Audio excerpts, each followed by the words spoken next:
हर इंसान hormone system के हिसाब से एक जैसा नहीं होता। हम सब इंसान हैं, लेकिन हमारे शरीर के अंदर जो केमिकल कोऑर्डिनेशन चल रही है वो मेल एंड फीमेल में अलग अलग होती है।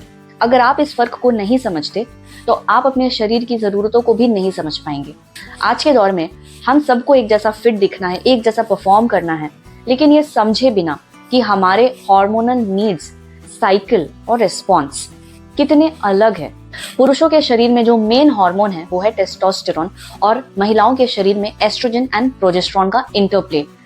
टेस्टोस्टेरोन जिम्मेदार होता है strength, focus, energy, confidence, muscle building, जबकि एस्ट्रोजन प्रोजेस्टेरोन रिस्पॉन्सिबल है emotional stability, skin health, reproductive health, brain chemistry and bone strength.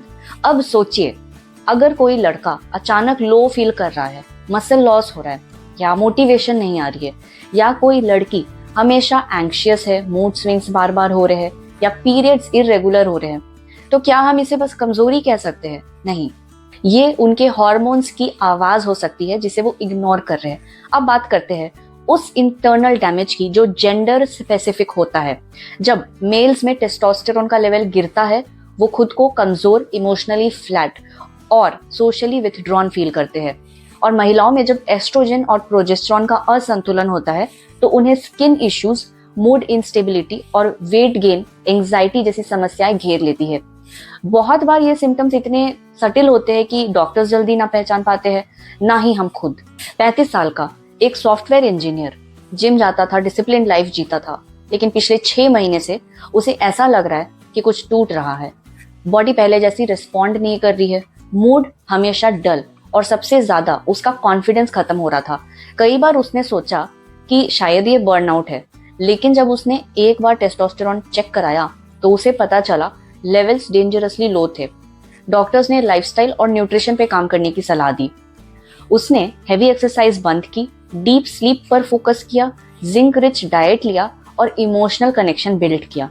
3 महीने के अंदर उसकी एनर्जी वापस लौटने लगी और उसे तब समझ आया कि उसे खुद को वीक समझने की जरूरत नहीं थी, बल्कि अपने हार्मोनल इंजन को समझने की जरूरत थी। आइए जानते हैं हार्मोनल इम्बैलेंस को कैसे ठीक किया जा सकता है। पुरुषों में ज्यादा स्ट्रेस और एक्सरसाइज टेस्टोस्टेरोन को गिरा सकता है। धूप में समय बिताए, विटामिन डी टेस्टोस्टेरोन बढ़ाने में मदद करता है। जिंक और ओमेगा 3 हेल्दी फैट्स को डाइट में शामिल करें।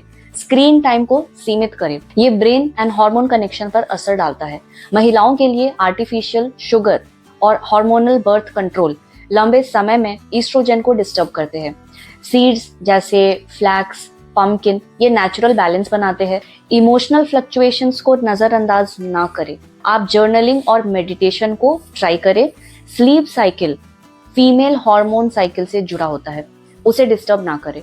और अगर आप पुरुष है तो आपका शरीर स्ट्रेंथ के साथ सेंसिटिविटी भी मांगती है, और अगर आप महिला है तो आपकी इमोशनल डेप्थ एक बायोलॉजिकल इंटेलिजेंस से जुड़ी होती है। हॉर्मोन्स आपको अलग नहीं बनाते, वो आपकी आइडेंटिटी की इंडिविजुअल स्क्रिप्ट लिखते हैं। अगर आप इन्हें समझना सीख गए तो आप अपने आप को पूरी तरह हेल्दी महसूस कर पाएंगे। आपका शरीर हर दिन आपसे कुछ कहता है, बस हमें उसकी भाषा समझनी है।